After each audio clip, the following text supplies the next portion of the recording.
This is episode 152, and I'm your host, Cameron Franklin. With me, as always, is my best man, Chris Nicolay. Chris, how you doing today? Oi, I'm good. I'm tired. It's my birthday week though, so Yeah, my birthday week. means I also get a 4-day weekend. Proud Yes.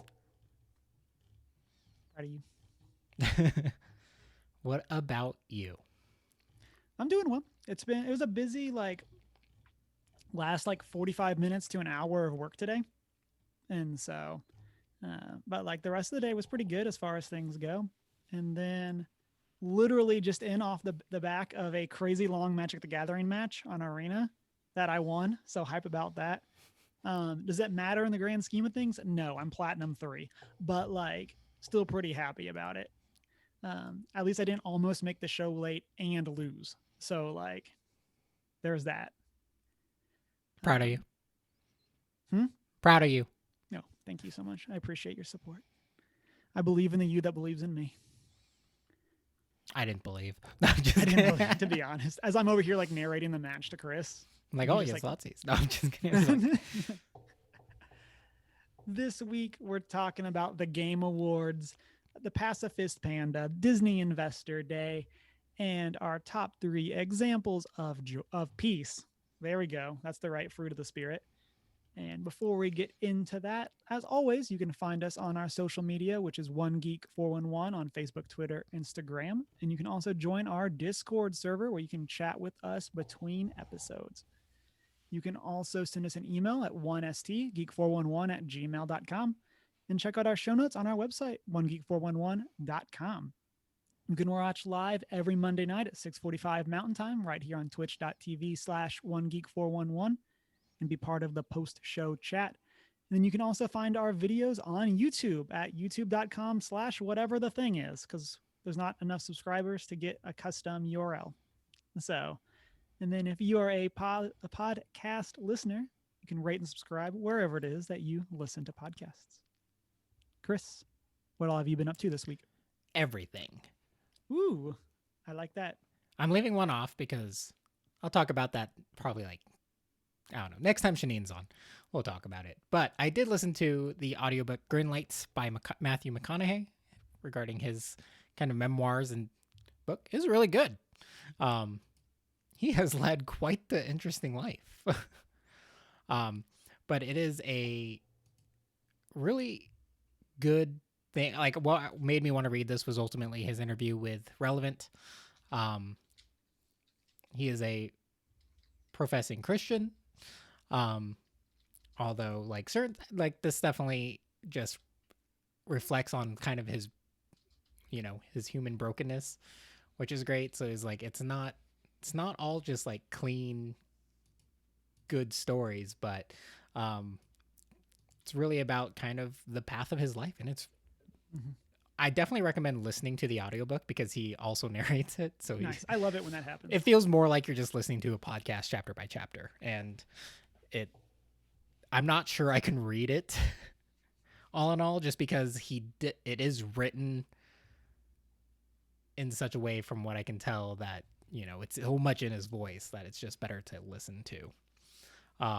This last weekend was Pokemon Go Community Weekend, so pretty much you can find all the Pokemon that were featured in community days throughout the week or throughout the year, and yeah, just got a whole lot more useless shinies.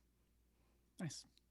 Or useful. Some are useful. I don't think we ever talked about it on the show, just based on when things landed. But that new ability to sort from within your box, it's amazing. Right?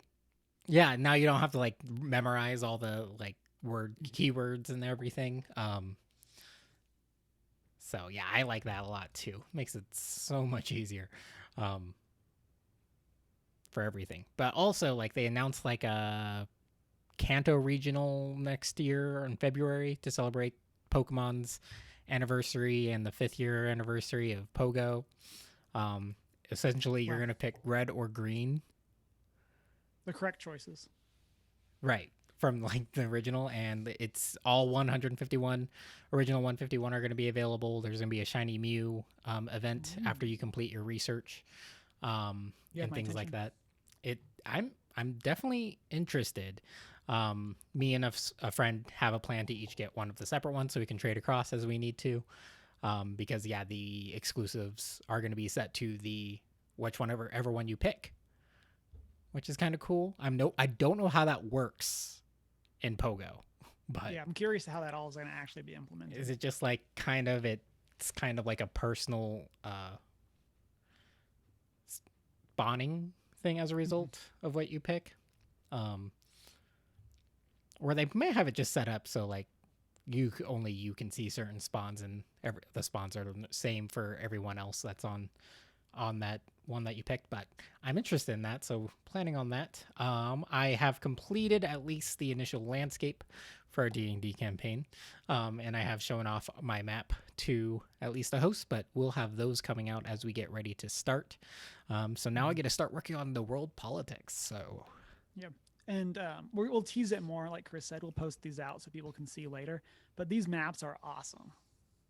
Like, I'm super impressed.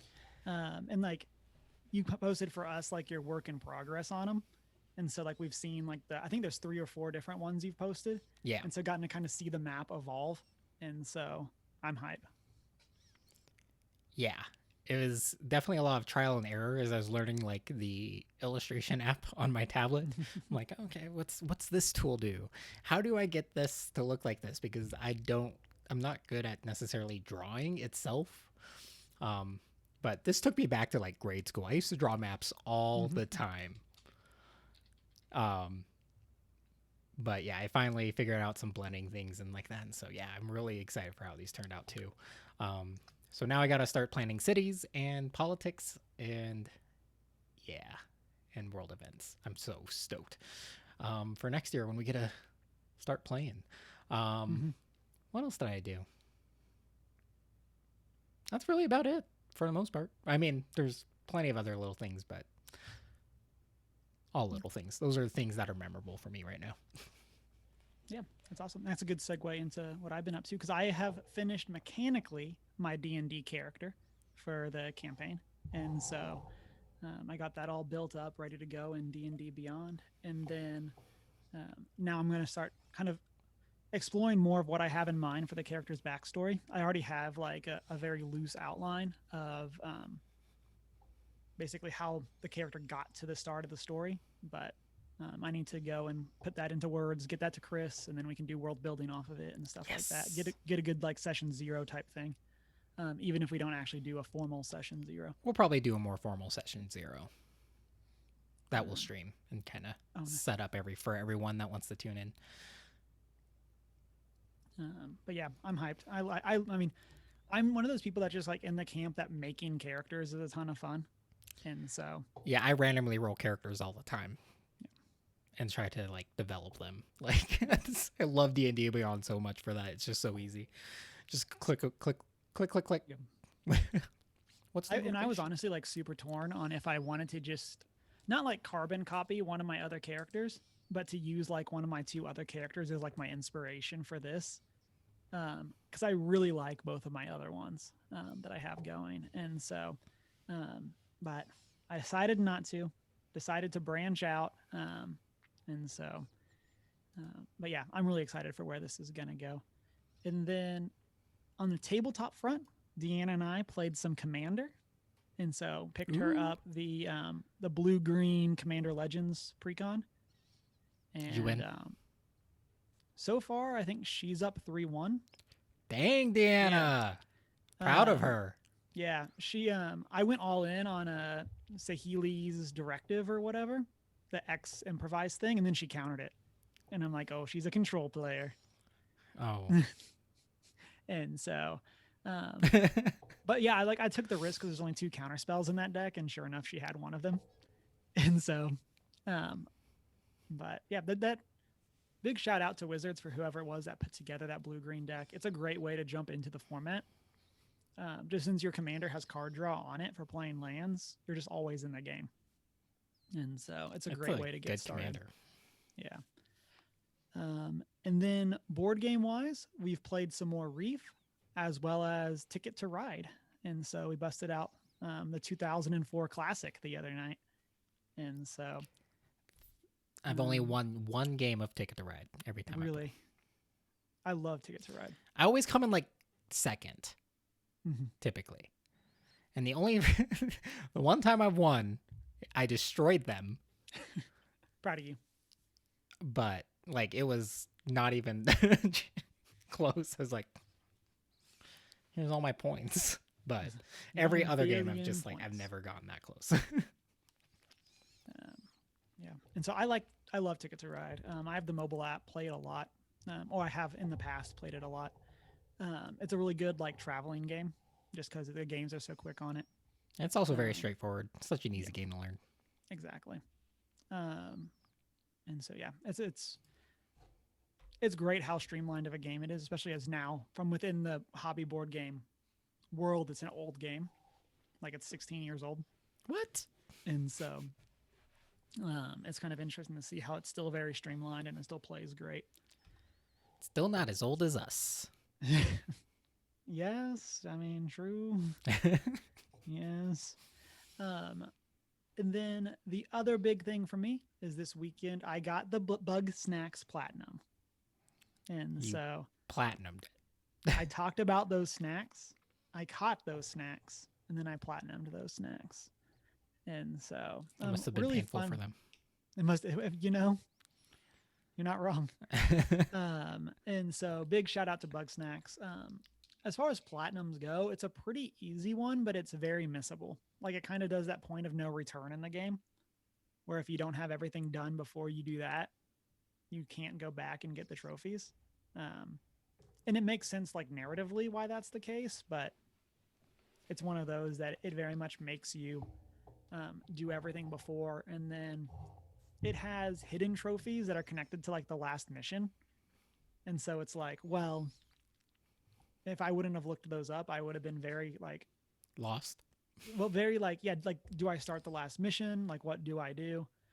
And so, but yeah, overall, a very enjoyable game. As I think I said before, it kind of does the Pixar juke, where it's like this soft, colorful world. You're just catching these snacks, and then there's like character development. People are going through things. You got to help. And so, yeah, so that's what I've been up to. Which I guess brings us into our news segments. And we got quite a bit of news this week. On the video game front, the biggest piece of news, I guess, is that the Game Awards were last week. Chris, did you watch the Game Awards? I didn't. I did look after they aired, but I don't know. I don't got time to watch award shows. I'll say I watched, or we were playing Magic, but we had it on, and I will say it is everything that I've loved and hated about every other Game Awards. Like, it's really cool that they were able to still do it in COVID and have people call in and stuff like that. There were great moments, but like in general, it's like you did a bunch of trailers, then read off 4 categories and who won them with no pomp and circumstance. Like, it's just one of those that, like, I get that it is both an award show and basically a mini E3, but at the same time, it just kind of feels rough when you're basically saying that these awards aren't worth like bringing people on for. And so, and maybe they couldn't, but they've done that same style thing every year, and every year it frustrates me, but I enjoy watching it. I enjoy the trailers. I enjoy the announcements. So, and so quick rundown. The Last of Us Part 2 won a bunch of the things. It's also why I'm skeptical.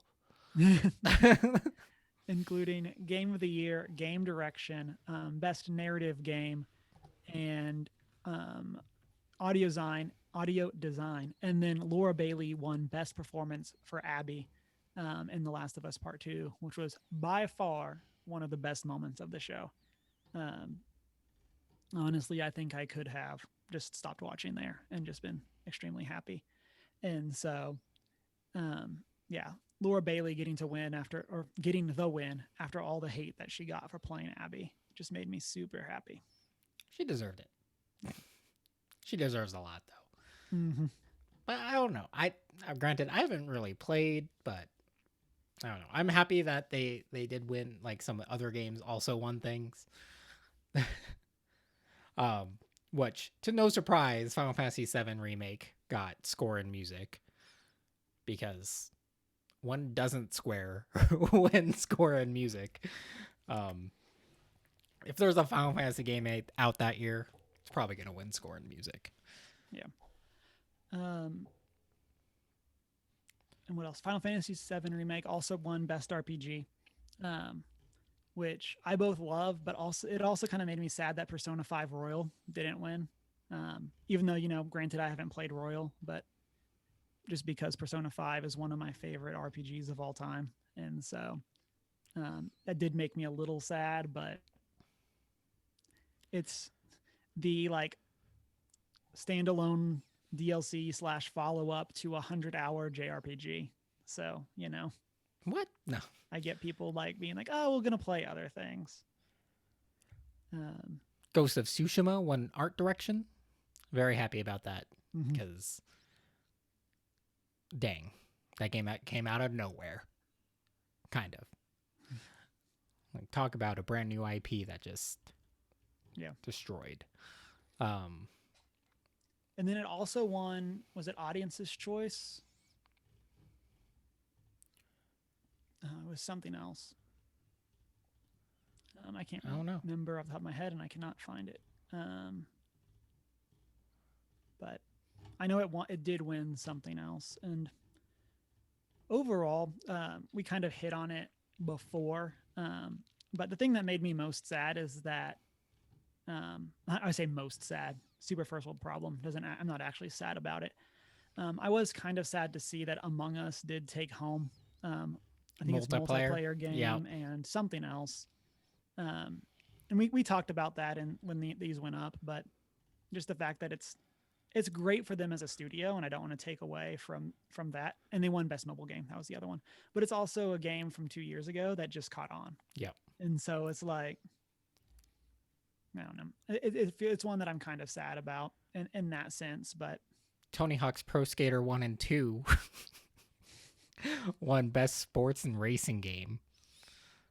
What cracks me up about that is ultimately, this is just a remaster. It's not even like a remake.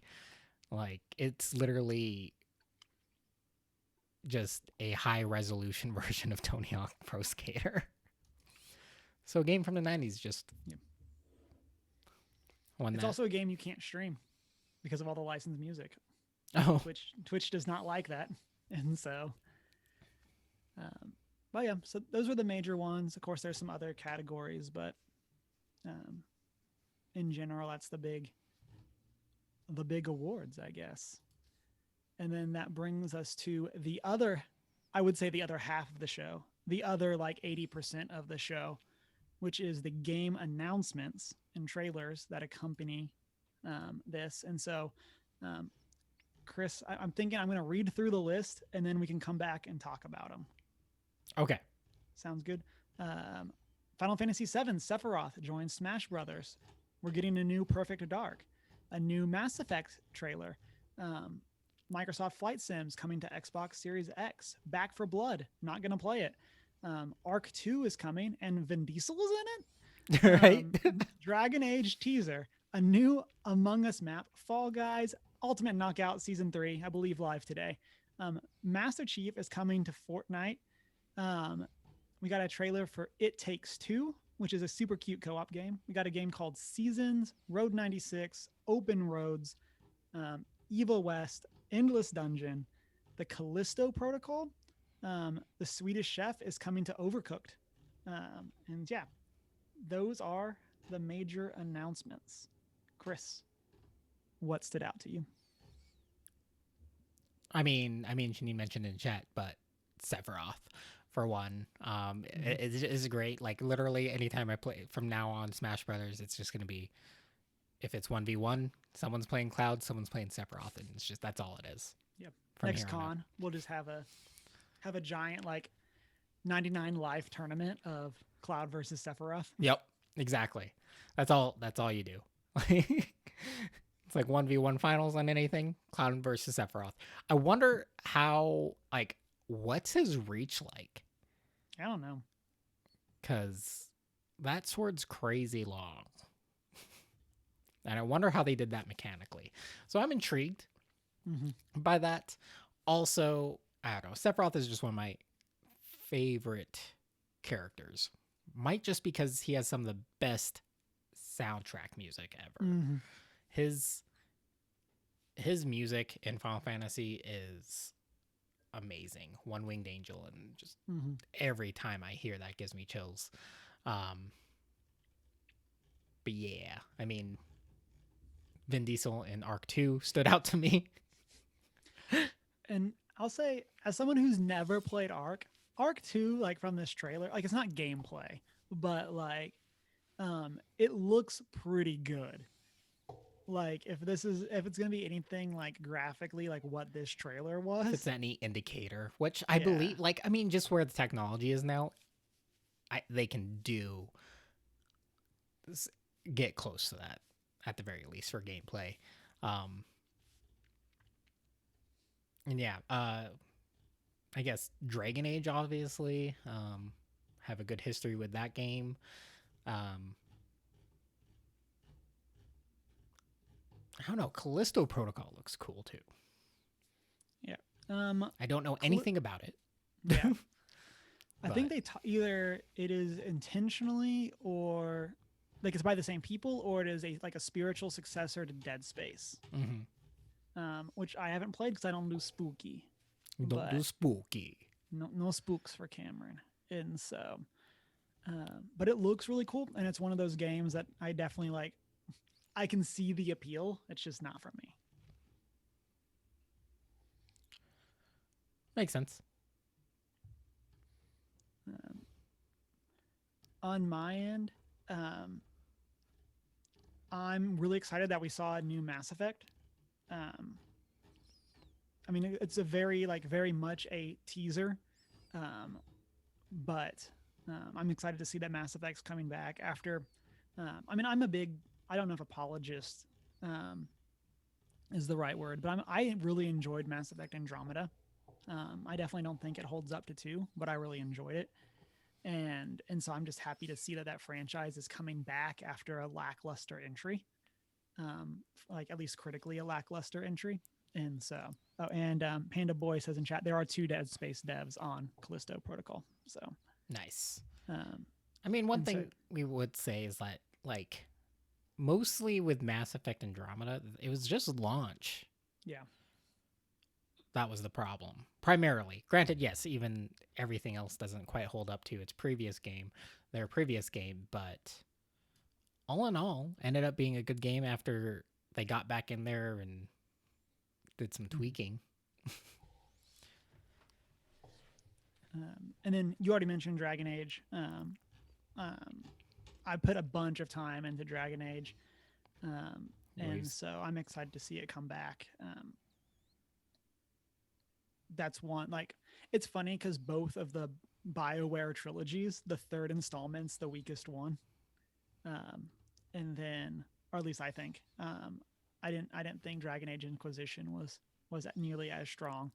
As the other ones. Although like I really enjoyed it, and I beat the game and was like, that game was short, and then I had 50 hours on the in-game clock, and I was like, oh, I just zoomed. Never mind. Mechanically, Inquisition confused me at times. Just like, what is the intended pace and where am I supposed to go for some things? Because, like, yeah, you can just jump through and just get through the end game really quick. But, like, I'm like, how do I go about doing, like, all these other things?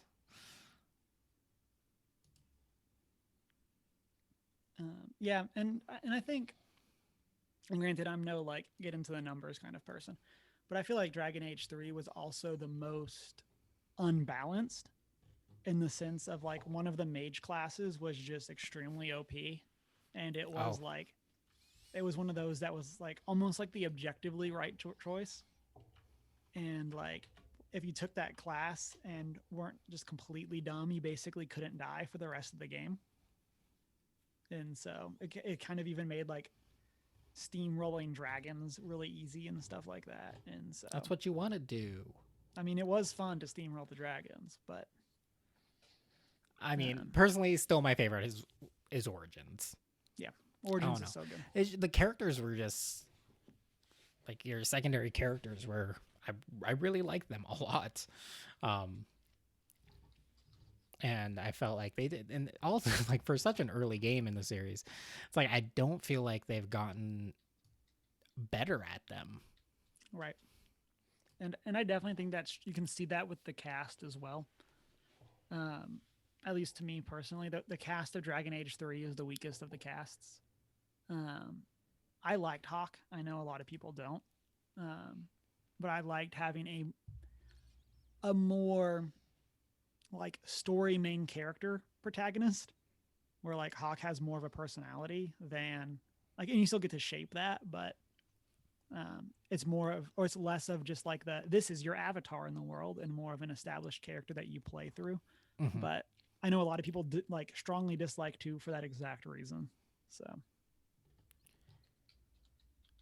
yeah, they're still fun. Like, yeah, like you know what you're getting when you get a Dragon Age game.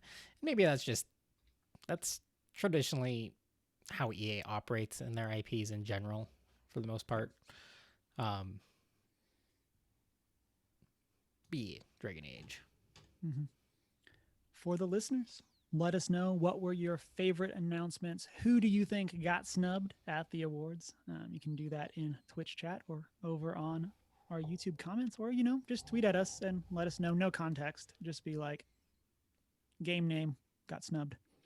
And so, speaking of game name, Cyberpunk 2077 came out this past week, Chris, and I don't think we have the capabilities of doing it, but oh man, there have been some great videos on YouTube of how bad the PS4 and Xbox One graphics are if you're playing on the OG versions.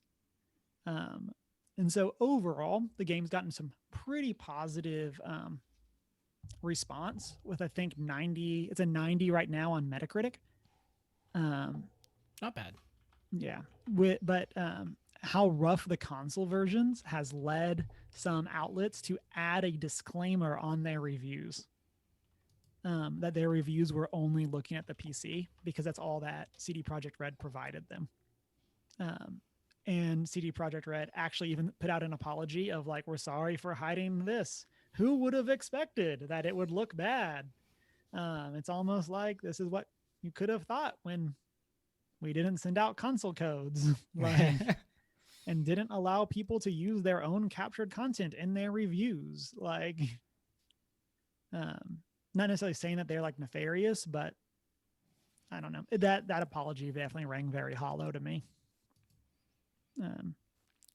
Like, also we should note, like, I mean, overall, due to these certain issues and things like that, and kind of the general outcome, granted, yes, all in all, it's doing great for those PC gamers, but you can't ignore the console market if you're releasing a game on console.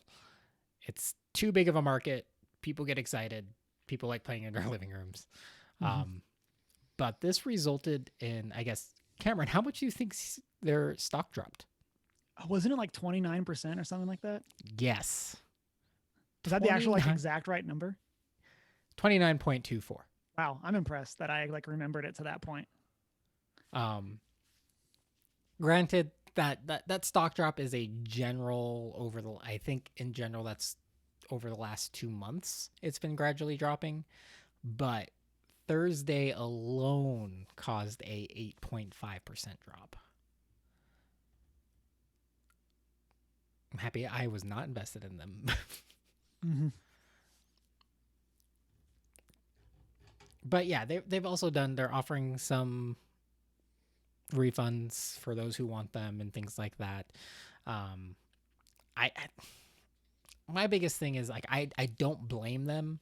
There's a lot of pressure for them to release, right?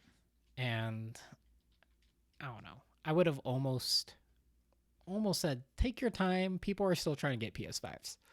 Yeah. Um, in chat, Panda Boy says they were pressured to release it early. Oh, And like, yes and no. Like, I definitely think they were very much pressured to release it before the end of the year to get holidays. But the game was supposed to come out in April, like 8 months ago, April. Like, and like to me, that says a lot about like mismanagement. That like they were 100% pressured to get it out before holiday, 8 months late, air quotes late. And so I definitely think there's something there on their CG on their like dev side that's like you announced this game 8 years ago, released it 8 months late, and it looks like a PS2 game on console. like on the consoles. And like and you don't even have the next gen versions ready to go. Like they can be played through backwards compatibility, but they don't have the official PlayStation 5 and Xbox Series X/S versions out. Um, and so there's definitely stuff there. And like I said, I don't know what's going on. I like again, I 100% think that they were pressured to get it out before holiday. To Panda Boy's point, but yeah, it's one of those that just blows my mind that it was supposed to come out 8 months ago. I mean, yeah, I agree. Like part of it, yeah, 8 months ago is when it was supposed to come out. And as a result, I think though that also puts pressure, at least internally, on it's like, okay, well, if we release, we can make up that money and that time lost if we release around the holidays.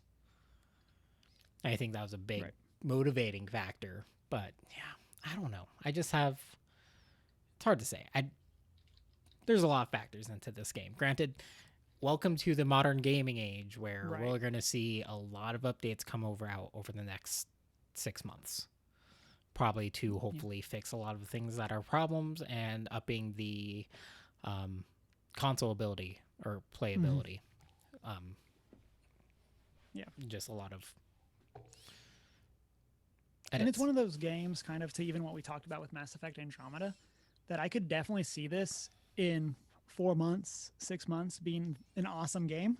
And that's part of why I plan to not buy it for 4 to 6 months. Just in time for me to get my PS5. Yeah. Because it looks really cool. Shanine said in chat, every time I see a commercial, with Keanu Reeves, it makes me want to like this game. 100% on board with that. I love the cyberpunk setting. I think it's so cool that they pulled Keanu in as like a major character. Like a bunch of like YouTube influencers and stuff are in the game as character, like as NPCs. And so like they did a bunch of really cool stuff, let alone the gameplay and all of that stuff. Right. But man, there were some funny videos, and so yeah, I just don't PC know Master Race. My least favorite thing is this just gives fodder for more of those PC Master Race people. Yep. That's my least favorite thing. It's okay. I spent $3,000 on my PC so I can play Cyberpunk 2077. I'm like, yeah, that's because you spent $3,000 on your PC. Granted, let me just say this to those PC gamers or those wanting to get into PC gaming, AMD. Bringing that price way down, that entry level PC is so much more attainable. And Chris, we move on to some other pieces of news. You got some news for us about Nintendo, Sony, and Microsoft. What all are they doing? So ultimately, they have all kind of sat down and come to agreement on kind of what their policies and their practices relating to online gaming, regarding the safety of those playing online games and stuff, and kind of arrived at what their policies are going to be and unified on that front. And this is super interesting because obviously this is something that Sony has cited regarding cross-platform play, or being more open to cross-platform play, is due to the just different approaches to online safety that each company has taken. So hopefully this means that with these practices in place, that will it'll be easier for games to be cross-platform across the three consoles, potentially. Just I'm completely speculating here. Mm-hmm. Um, but yeah, so they outline three principles: prevention, partnership, and responsibility. Um, Obviously, and in those they outlined certain pledges to help parents understand video game safety tools and things of the sort. Obviously, we should mention this is a big thing. Also relating to this, we also saw, I think, a Twitch streamer, 6-year-old Twitch streamer, get banned. He's like a COD prodigy. Hmm. Granted, Call of Duty is also rated M. Right. And So, I'm pretty sure from the Twitch like terms of service, you have to be over a certain age. Like I don't actually know that, but well, I think so much of those things are kind of outlined that you just need parental approval mm, and things like that makes confirmation. sense. It's technically everything's created through the dad's accounts and everything like that. It's still a speculation about the reason or what exactly happened there. Um, but all in all, like hopefully with this, like it's nice to see, even if it's just something as simple as what are we doing to protect our gamers, seeing the three major console companies Mm, come together and kind of unites on saying this is what we're going to do, this is what we will be doing, and having that be kind of a united front in protecting their, because there's so much crossover in there, right. and protecting their players online. Right. It's I mean to what you said, it's one of those that could definitely end up being nothing, and it's just one of those names on a paper kind of thing. But I definitely hope that I mean this ties back to the point that you made earlier. That I hope that this leads to them saying, okay, we can assure that there's better protection against like racist or like harmful usernames, so we're not going to have those come over. Like we're going to have better protection for our players, um, even if it's like almost doing like what Fall Guys did on PC, where you just see Fall Guy number or whatever for cross-platform stuff like that aren't in your party, things like that. I definitely hope that this will lead to some sort of thing where we'll get that additional crossplay and everybody can be more aligned um, in that safety for gamers and stuff. So Well, it also means like people aren't just jumping platform because this platform isn't going to crack down on my hateful speech or things like that right, too. very true. And just having like that in general, also this sets up a potential framework for other companies to jump on board, um, and say that's, hey, we like these guidelines and these principles, we are going to incorporate these into our policies relating to our online system and Mm-hmm. platform.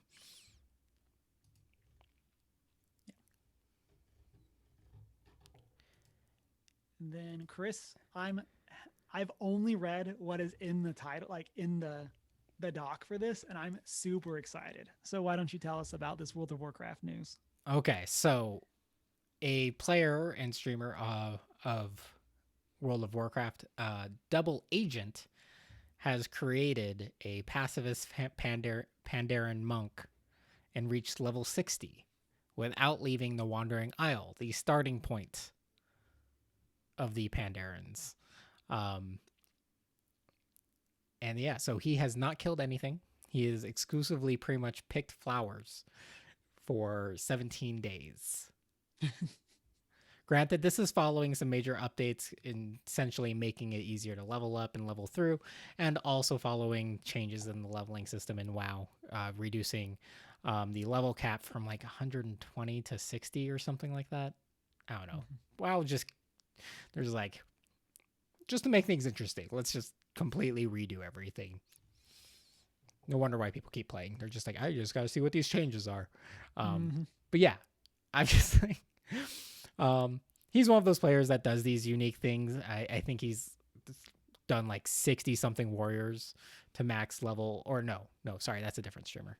Um, but yeah, like it's just one of those interesting things. Like the player that in Final Fantasy VII reached level 99 before defeating the Scorpion boss in the first area.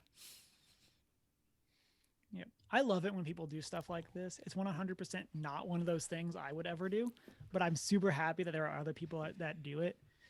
It came up a while ago that someone was streaming, what? Was streaming the reaching max level in Kingdom Hearts 1 and 2 without leaving the starting area. And so like I'm like, dude, that's awesome, but man, you do you. Um, I It, also want to give a shout out to whoever wrote this article that you shared from PC Gamer. It says the reason Double Agent never left the Wandering Isles is because he'd have to choose one of Warcraft's two factions to enlist in, the Alliance or the Horde. That'd mean becoming a pawn in two military regimes responsible for the slaughter of millions. I just love how like matter of fact that is stated. I'm just like, yep. well, why can't you leave? Because I'd have to join the military. And then later on, yep. So while most players level up to stabbing dragons, eviscerating boars, and murdering each other in PvP, Double Agent was picking flowers. I just love this. This takes role playing to a whole new level. Yeah. It's like, well, my character was a pacifist monk, so I hope y'all ready for my new D&D character. That's a pacifist monk and refuses to help in combat. It's like, I can't. I just kill him off so early. He just dies in the first combat. Like, it's like, he won't fight back. I'd create a character specifically just for killing off that guy. Yeah. Maybe. I don't know. It depends on how you played them, all in all. I feel bad for your party, but... Yeah. I mean, I think also, though, in D&D, you could play, like, a pacifist in the sense of, like, they just don't do damaging things, and they could play, like, more of a support role. Yeah. So they're your, like... exactly. So that's what I mean. Like, it just like depends. That kind of stuff, rather than just, like, just chilling.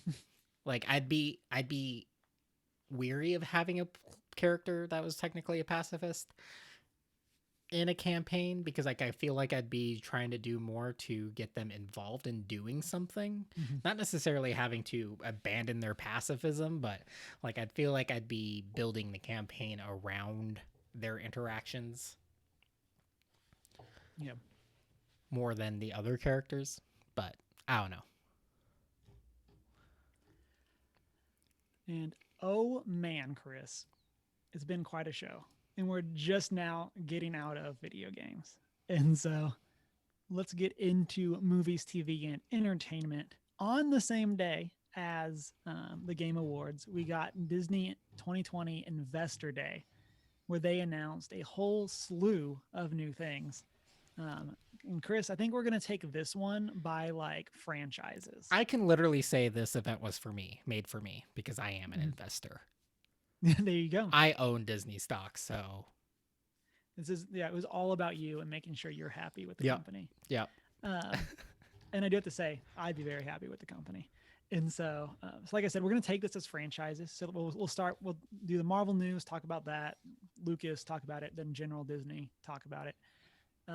We're going through The Verge. And so we have WandaVision officially coming out January 15th, which was pushed back because I think we were told it was this year, but it looks amazing. Happy just a month. Whenever. We got a month. Yeah. You can wait a month. Yeah. And then Falcon and Winter Soldier got a new trailer and a March release date. We got a first look at Loki. We found out Hawkeye will be premiering on Disney Plus fall of 2021. We got some more information about What If. We got the announcement that, Chris, it's finally happening. Yes! There are 3 new series, including Ironheart, coming to Disney Plus. Like I said, making this for me. Chris is an investor with us. I know he only owns like 6 stocks, but we got to do this.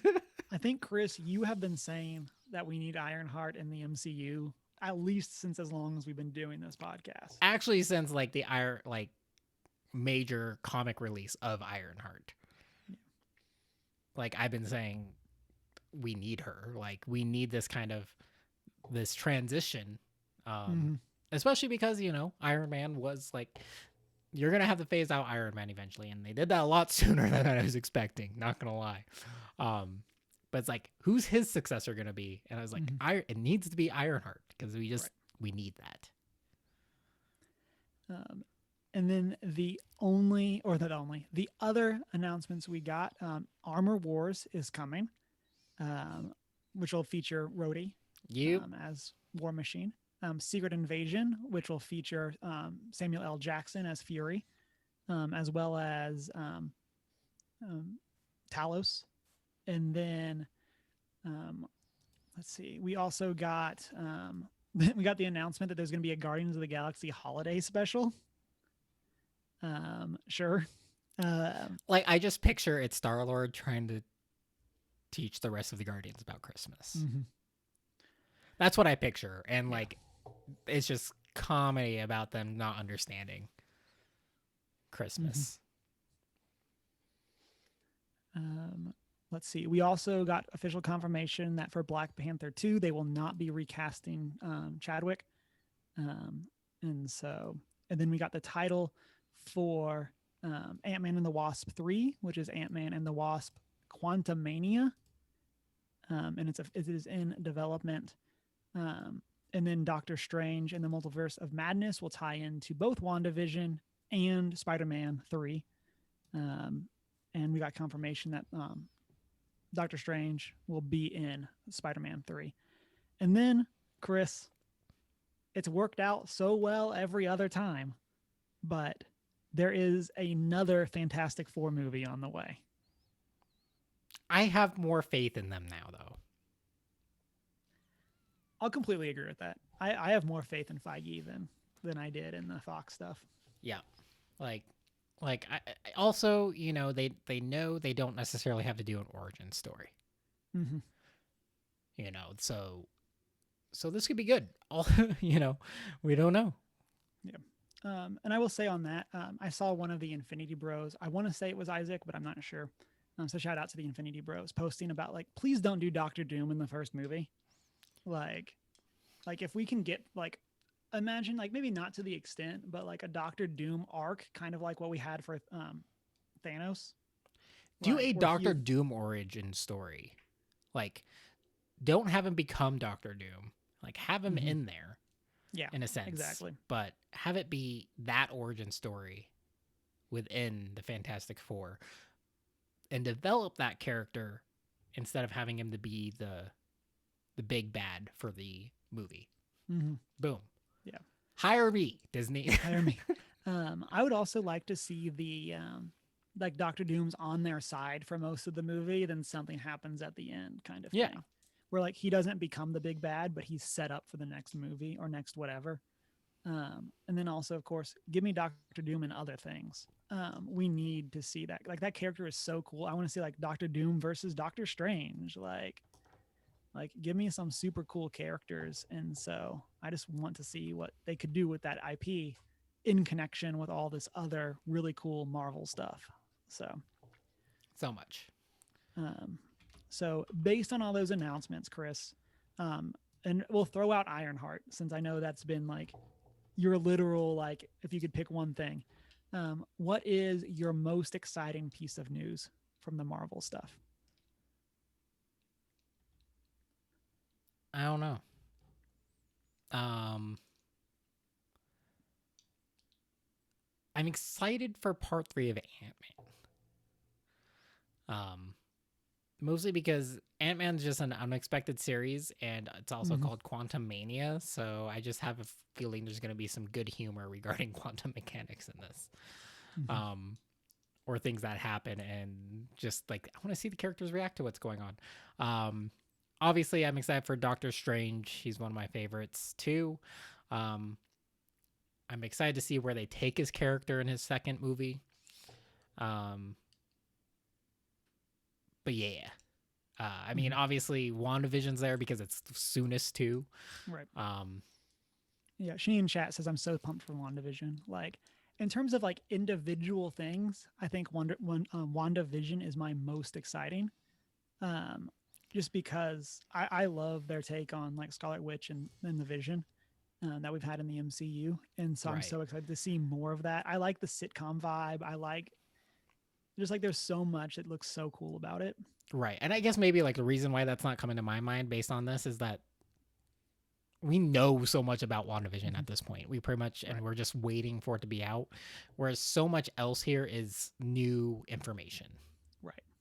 Yeah, I definitely feel that. Like I wouldn't say I'm any more hyped. Like the new trailer is really cool, but I don't know if it got me more hyped. I am just at a constant level of hype. Just And so like I'm just ready for it to come out. January 15th can't get here soon enough. Um, in terms of like newer announcements, I think we knew about this already, but I'm really excited for Hawkeye. I'm excited that we'll see Kate Bishop, that we're going to be kind of building out a lot more of the like female superhero side of the MCU. Like, let's get that Lady Liberators that we know that they've pitched to the execs. Like, let's get these films.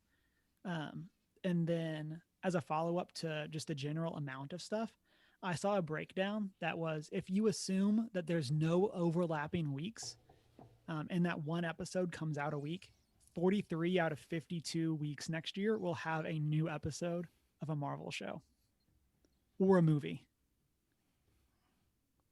Yes. Like, so much hype about that. They're like, we gave you guys a break. Now we need to get back into this. It's like, yeah, I'm sure there's a portion of the population that was experiencing some superhero fatigue. So we let the pandemic kind of wear us down a little bit. Now we're going to hit it hard. Here you go. Yeah. And so, listeners, as always, please let us know what you're most excited about. That was Marvel. Let's jump into Star Wars. And so, we got a confirmation that there are going to be 2 spinoffs to The Mandalorian, Rangers of the New Republic, as well as Ahsoka. And there are plans for the 3 shows to have crossovers between them. So this is just Star Wars CW universe. Yes, basically. That's exactly what I was thinking. Except they're all just in one universe to start with, Chris. You don't need to break the universe every time you need a crossover because for some reason you refuse to put Supergirl in the same one as everyone else. Right. Still bitter about that. But I mean, like, just like the mid-season crossover, yeah, where you have to watch each mid-season episode to have that overall arc of what's going on. Right. And then we also got the announcement that Star Wars: The Bad Batch will be coming, which is an animated series focused on the Bad Batch of clones from the Clone Wars. We got Star Wars Andor, which is starring Rogue One's Diego Luna, which is coming to Disney Plus in 2022. The Acolyte, which is a Star Wars series focused during the High Republic. Hayden Christensen is returning as Darth Vader for Obi-Wan Kenobi. A droid story is coming to Disney Plus, which will feature a new hero alongside R2-D2 and C-3PO. Star Wars Lando is a new, air quotes, event series coming to Disney Plus. And then Star Wars Visions is an upcoming anime anthology that will be coming to Disney Plus. I like that word anime. Yeah. I'm skeptical, but I like it. And then movie-wise, we got the announcement that Wonder Woman 1984's Patty Jenkins will be directing the next Star Wars movie called Rogue Squadron, which is coming out December 2023. Is this a video game adaptation? I don't know if that's No, it's officially not. said, but Patty, I want it to be. Patty Jenkins is adamant that this is not a video game adaptation. That's exactly what she would say if this was a video game adaptation. A video game adaptation. And then suddenly aliens. And then we also got a little bit more news about Taika's upcoming Star Wars movie. And so, yeah, so those are the big pieces of Star Wars news. Chris, what excites you the most? The anime anthology, obviously. Mm-hmm. I'm excited to see like Disney actually fund an anime series, and see what they do with it. Like they this is also them just acknowledging Netflix has made so much money because they're bringing original adaptations of anime. We need to do one. So I'm excited. Like I know they've partnered with studios before, like Ghibli and stuff, for at least the American releases of some of the Ghibli movies and stuff. But they are not the actual studio affiliated with that. In fact, they're only in charge of production in the West. So I'm excited to see what they do with this. Mm-hmm. Also, like this entire lineup is just like pick 10 Star Wars characters and we're gonna give them their own series. That's what this is. Right. And as excited as I am for that, I think that very like thing is the reason I'm most excited for the Acolyte. So I had to do some like Star Wars timeline looking up, but the High Republic is 200 years before like the Skywalker saga, Okay. give or take. So like I'm super excited to see a like big screen canonical look at a different period in Star Wars history. Like I'm excited for when that too. That sounds good. yeah, like basically everything we have that's canonical has been focused in like I don't know, like give it 80 years in this vast history of a galaxy. And like obviously you have other things that are canon or were canon that exist in other time periods, but like I'm super excited to actually like formally see a show based around a different time period. New Something that's characters, Jossness, not just the rebels versus the Empire. exactly. Like let's see some of the other conflicts, and please don't just have a like these are the precursors to the rebels, like that kind of thing. Um, but I also, since this is only 200 years, we better see Yoda. That's all I gotta say. Like I want Yoda to be like the one character we know that we see again. Is like He's I want still here. I want young, spry, 700-year-old Yoda to wreck some Yoda people. Prime. Like, um, yeah, I'm just super interested to what this series could be, and I think that's why I'm most excited. Is that it's the most open in terms of we know so little about it. Yeah, that sounds awesome too. What do we know when Visions is set? Like, do we only know that's an anime anthology? Yeah, that's all I know. I there might be other stuff, but that's all I have heard, and that's all that this article has. We're reading from The Verge for the listeners. Mm-hmm. Um, and I guess that brings us to the general Disney and Pixar animation news. Um, Raya and the Last Dragon will premiere March 5th on Disney Plus via Premiere Access as well as in theaters. I'm so excited for that movie. It looks really cool. Um, Baymax exclamation point is a series based on Big Hero 6 arriving early 2022. Super excited about that. Zootopia Plus will be hitting Disney Plus in spring 2022. Tiana, based on Princess and the Frog, will be premiering 2023.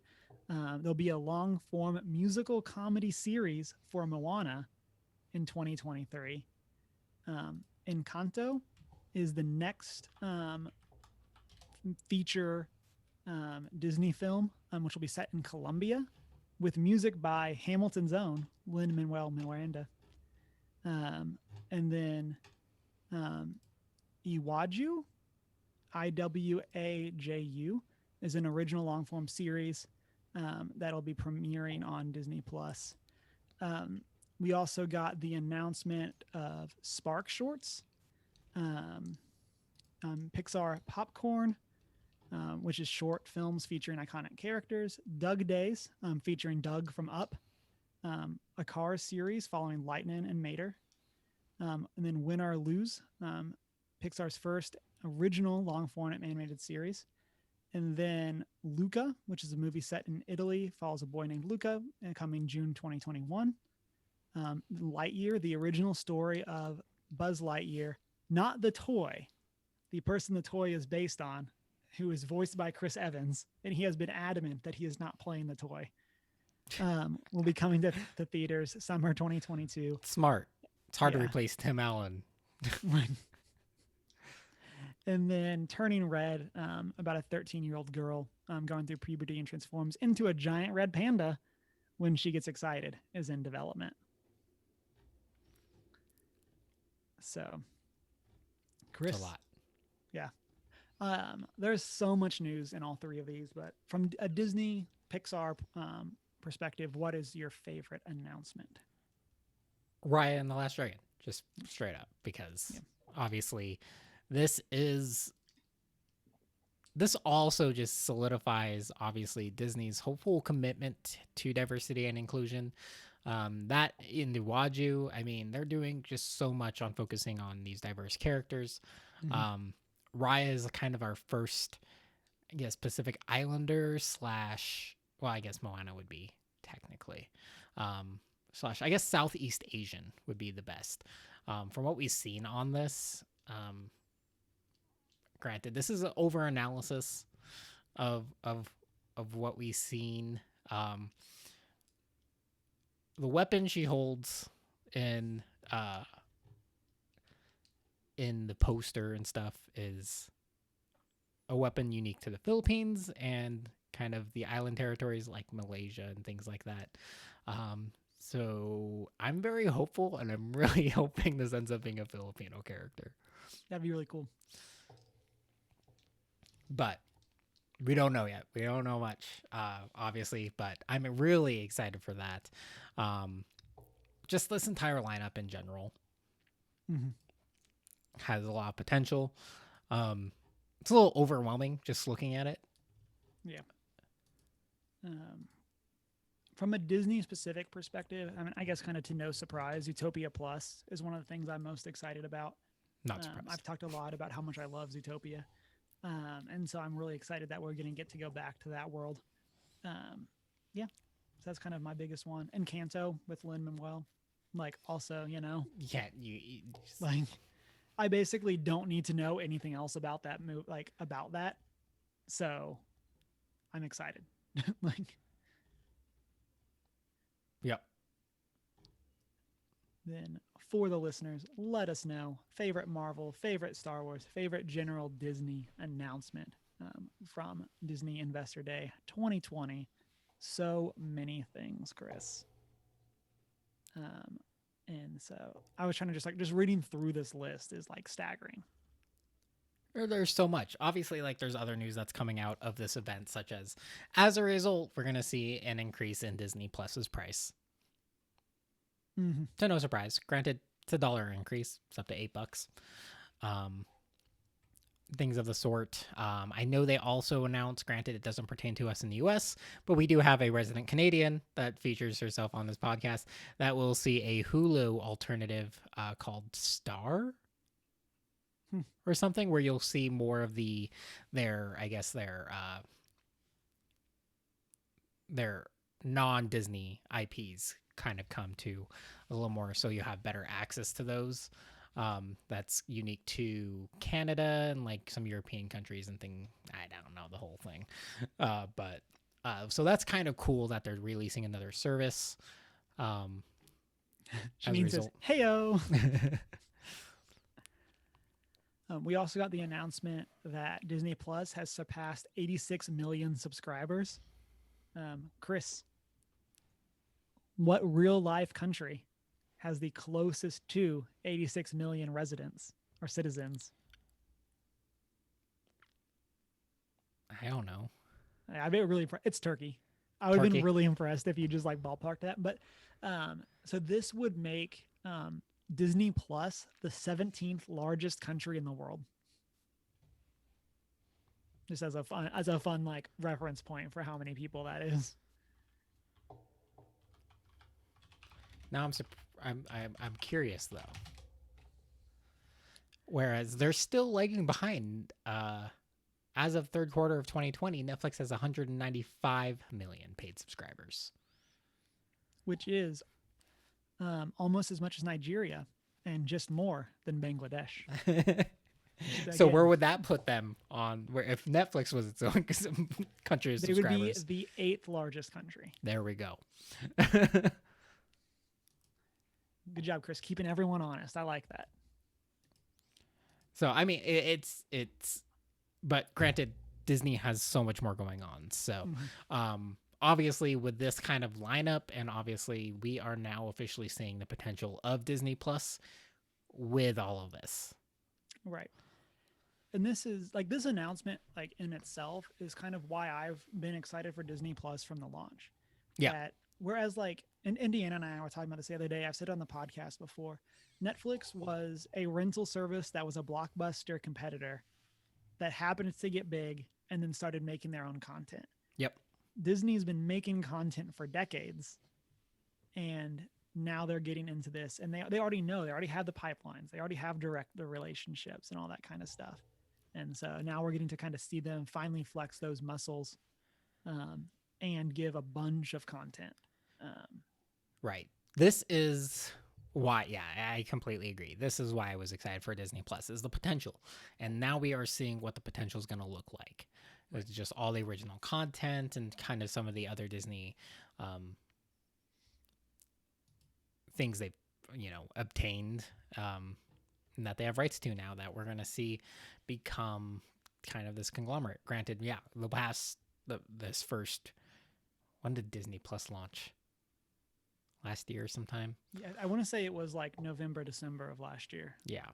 So this past year of Disney Plus has been lackluster for the most part. I mean, yeah, they've done The Mandalorian, which is all anyone cares about currently. But, now they're ramping up this production team and these productions, and they have 2-3 years planned where we're of consistent content, and it's not just one blockbuster series potential, it's multiple. Right. So they're gonna gain some ground for sure. And Chris, we got some more call outs in the show notes to two of our other favorite Chris's. What do you got for us? Well, so we obviously know Evan's new role. Or wait, yeah. But Chris Pine is set to star in a Paramount movie revolving another popular kind of production, although not sure how it hasn't translated well in the past to movie form. What is Chris Pine starring in, Cameron? Do you know? I saw this. Yeah, I'm really excited. He's in a new D&D movie. Oh, man. I have thoughts. Yes. Same here. I don't know how, so last time we saw a D&D movie was 2000? Maybe. Yeah. And I don't know. 2000. Yeah, 2000. Is it said if this is a movie about people playing D&D, or is it set in D&D canon? It's set in D&D canon as far as I can tell. Okay. We don't know much about this other than Chris Pine is in talks to star in the movie. Okay. And yeah. I don't know. There's so much more potential now with D&D. It has so much great just general marketing connected to its name now. It's kind of on a renaissance era of the D&D production. So it has a lot more potential now. And with the right casting and obviously writers. Also, I hope they don't just straight up call it Dungeons and Dragons. Yeah. Or something, a Dungeons and Dragons story. Right. Like just title it something from Dungeons and Dragons and focus on that, because calling it Dungeons and Dragons, I don't know, it's weird. Because Dungeons and Dragons is the game. It's not the world. The world is its own thing that we are role-playing in. It'd just be more aware to not title it Dungeons and Dragons. But I don't know. I'm excited because Disney just has great animation studios, so this can look really good too. And we also have just obviously fantasy, high fantasy realm. We have far better examples of what that can look like now too. So they have a lot more source work to pull from. So we'll see. I'm intrigued. But yeah, the original D&D movie from 2000. I'm pretty sure I've watched. Yeah, I did watch this back when. To the surprise of no one, I have not seen this movie.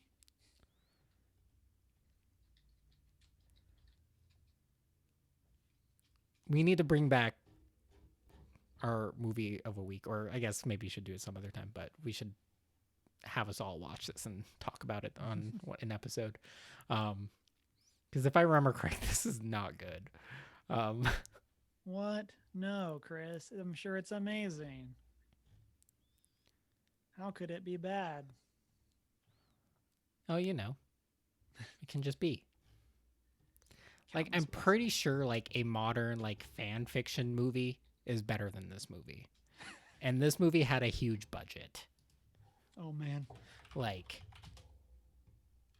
in 2000, um, it had a budget of $35 million.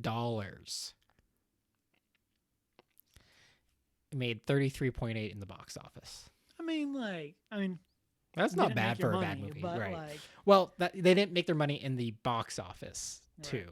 We don't know what other sources of income they made, um, but yeah. Also, can we just say like the Dragonheart movies have an average of like 10 and $12 million, up to 17 million.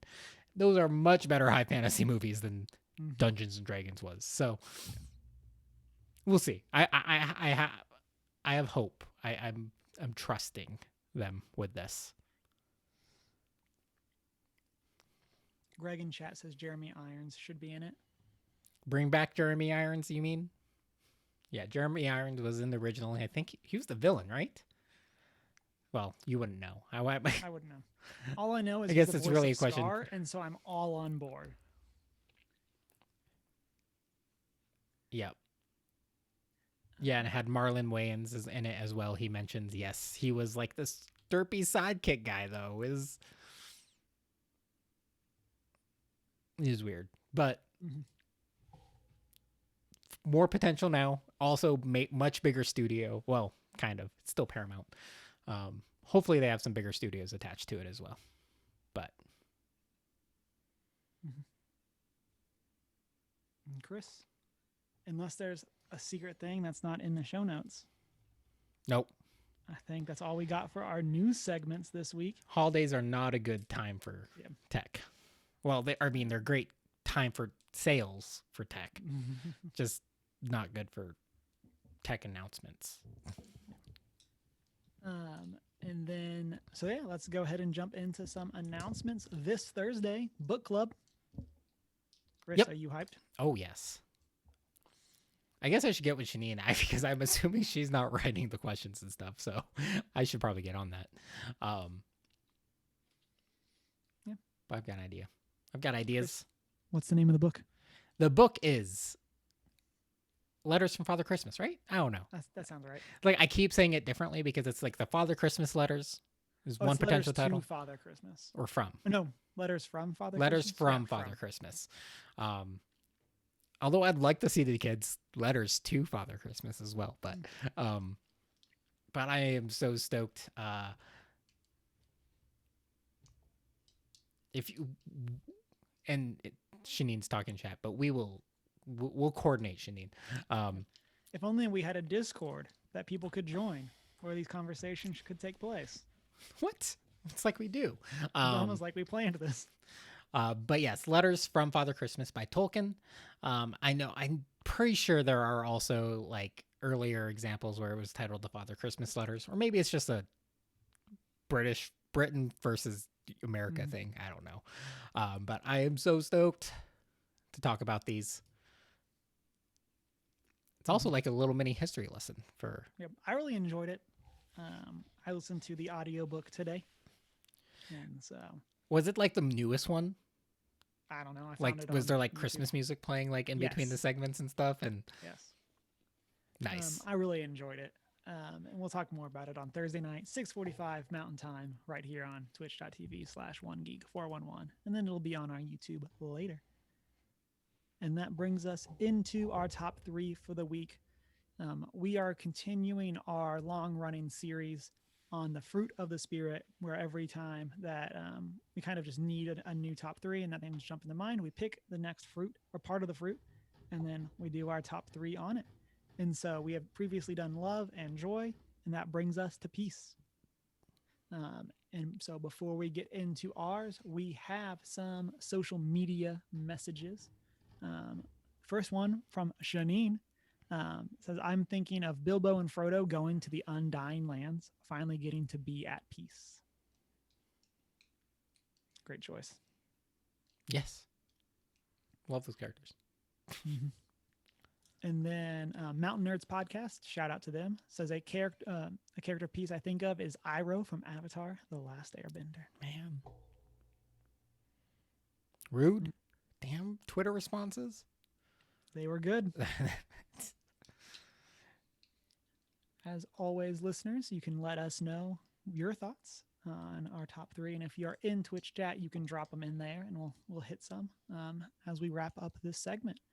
And then, I guess, Chris, that brings us to ours. Why don't you start us off? Just because I know it's been in conversation on or somewhere, I forget where. Maybe I think it was the Mountain Nerds Discord. But Mr. Miyagi. Um, yeah, while he is teaching his student to defend himself and fight, but like always in the right circumstances, he's also just has this very serene, mellow, and he's also, you know, obviously in the later series we learn about his struggle with PTSD regarding being a veteran and everything, and just like instilling those serene practices to his student throughout that series. So, Mr. Miyagi. Nice.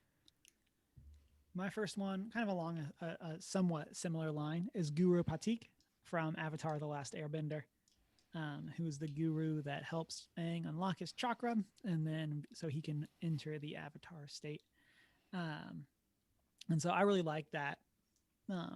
The archetype, I guess, to go back to a previous top three that we did, of that wise sage character that has this history, and this character is just kind of here chilling, waiting for their time to come. They're at peace with who they are, and they know their role that they're going to play in the overarching story of the world. And so I really like that about this archetype. And this I picked Guru Patik kind of just as my representation of that, of all characters that kind of fit that archetype.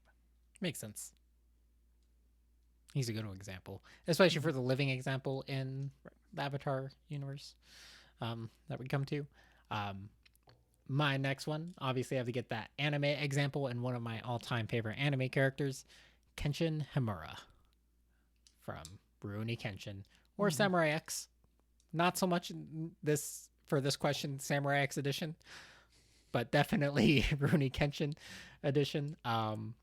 Just finding a new purpose and trying to redeem his history as one of the major manslayers from the warring era, and repurposing the sword as protection as he learns to protect those around him while not killing and only fighting when necessary. Yes, I love him. Such a great overall story from him, from Samurai X to Rurouni Kenshin, and also just bringing joy and humor to those around him. Great one. My number two, got to get my favorite Harry Potter character, and that's Luna Lovegood. This is another one of those those archetypes that I really enjoy, which is the character that is very much like the weird person who's very at peace with who they are, and kind of knows who they are, knows what they're about, and is just kind of happy being them. And I think that that's really interesting that we get to see in Luna. And again, I talked about why I love Luna in the past as like the great example of like a great Ravenclaw that's not like the normal like bookworm Ravenclaw. And so, but yeah, so Luna, like I said, I just love her character's role, and just that ability of her being one of the most emotionally intelligent people in Harry Potter, and kind of getting to see her almost take that, not necessarily mentor role, but that good friend role, who can be the one that says like, hey, what do you think about this, and ask those questions that kind of get to your heart and help you think through what you're going through. So yeah, she's a wonderful character. And just wonderfully self-aware too. Yep. It's like the kind of confidence it takes to just accept that weirdness too. It's like, especially in kind of what's technically a high school setting. Right. Yeah. My last and final is Aerith, or Eris, depending on which American version you're playing and which Western region you're in. Um, from Final Fantasy VII. In general, she's just in. Guess you do use her in combat and things throughout the sort, but obviously, her main purpose is to avoid combat. Always seeking kind of that peaceful relationship in her story. In the original Seven, obviously, kind of her acceptance of her fate, or throughout this her general plot line, and just always providing like it's always she just brings this interesting dynamic to a group that kind of breaks off from a terrorist Mhm. essentially a terrorist organization that is set on fighting their way to save the planet. Right. Whereas hers is always about trying to um, find an alternative, but also is the catalyst in the series, in that Mhm. storyline. So My next one, and I guess my last one. I couldn't pick just one thing, and so mine is the very end of every JRPG. So insert name of your favorite JRPG here. Um, but some that come to mind are Persona, Kingdom Hearts, Final Fantasies, all of those, where you get to that point in the story where the world is saved, the story's resolved, um, and you just kind of all those characters have a great like moment to breathe at the end of it. And typically, the world is actually at peace for the first time in a very long time. And so I like that's great. until I the love the sequel. till the sequel. Um, and so I really enjoy that. I think it's a cool, almost trope, but I like that you get to see the world in balance finally at the end of so many of these games. I guess one of my favorite things about that trope, though, is also like what I honestly, granted, it doesn't get the best rap, but Final Fantasy VII Advent Children, the movie, kind of gives you that perception of like the of obviously we have the world moving into peace, but Mm-hmm. obviously this is an abrupt change for the Final Fantasy world, and the world kind of struggling against that, and not just that, but the struggle of the heroes to refine themselves, even after all of that development. I think that's the number one thing that Advent Children gets wrong, though, is Cloud returning to kind of his lone wolf self after all of his development, which maybe the remake will get right. We'll see. Um, but that is what I like too. Mm-hmm. But also, it is at peace for the most part. Granted, you have a new bad guy to introduce, but Yeah. it's not at the world level necessarily like it was in Seven, or like the Mm-hmm. overall movie game. But yeah, And some of my favorites for these are um, the conflicts that feel much more intimate. So like thinking about Persona as a series, in both Persona 4 and Persona 5, while there is like the meta narrative about what us as humans struggling, a lot of it feels like this very small conflict. And I really like that idea that like things might still be bad elsewhere, but in our um, small part of the world, things are fixed, things are calm, and so I really like that. Um, so yeah, that has been our top three examples of peace, mhm. or And five characters and a concept. yeah, something like that. Um, and so that brings us to our top three for next week, which will not be a top three. We are going to be doing our annual year in review episode, as we are doing our 2020 top five. And so we'll have all the hosts on. We're all going to pick five things from this very, very strange year, and talk about the things that we were the most excited about from all the corners of geekery, Or most memorable moments or most throughout memorable the year. moments, or things like that. And so, really excited for what this is going to be. Um, and so, hope everyone will be back for us, or back with us, Thursday for book club, and then next Monday for our 2020 top 5. And listeners, as always, you can find us on our social medias, One Geek 411, Facebook, Twitter, Instagram.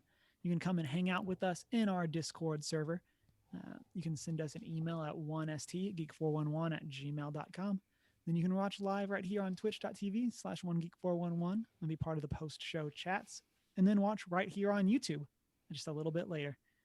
And then you can rate and subscribe wherever it is that you listen to podcasts, and check out our show notes on our website, onegeek411.com, where you can find our sister podcast, Faith, Trust, and Pixie Dust.